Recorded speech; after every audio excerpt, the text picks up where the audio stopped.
Hello YouTube and welcome to lesson 19 of the Adobe Muse tutorial series. Today we're going to look at how to work with fluid grid designs inside of Adobe Muse. So in order to start a fluid grid website, you simply have to go to File and click on New Site. And till now we have been working with fixed width, so now we're going to stick to fluid width.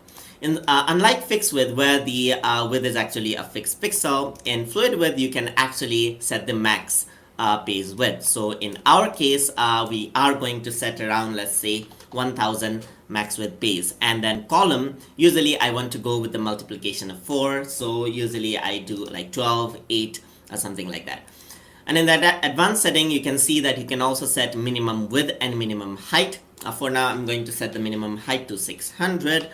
And then I'm going to set the minimum width to around let's say 700 pixel right there, so you don't go way below the allowed design. So I'm gonna press OK, and once you do that, you have a normal looking web page. So once you go inside, what you can see is you can start seeing grids.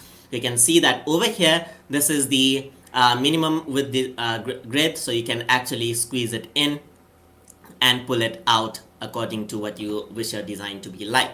So over here, what we do is we design on the grid itself. So just click and drag on the section of the grid just like this. And let's say this is a paragraph just like that.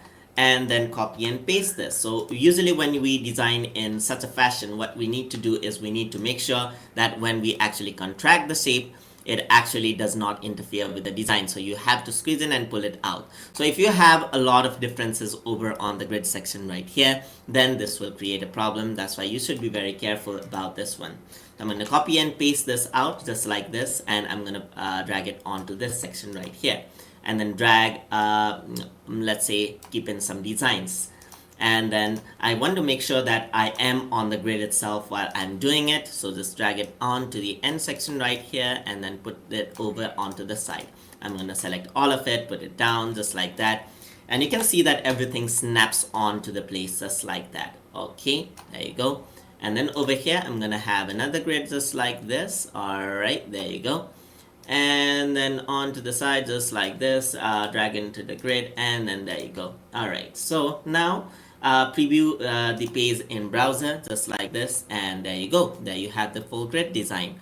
Now you can see that if I were to resize the page right here, sorry for that, if I were to resize the whole web page, you can see that the max width is actually 1000 pixel. But if I were to resize this, you can see that the design actually adjusts according to the size of my window. So you know, like we set the gutter to 20 pixels, so there's a gap of a 20 pixel gutter right there. So you can see that this actually, you can see the rectangular shape actually readjusts to the shape accordingly. So you can see that this is how the fluid grids work. So you can create various modern looking websites with the help of this tool. We're going to look at how to add in some breakpoints so that we can use media queries to display different set of layouts for mobile phones, tablets, and desktop computers on the next lesson. So hope you guys learned something as always. And as always, please like, comment, share, and subscribe.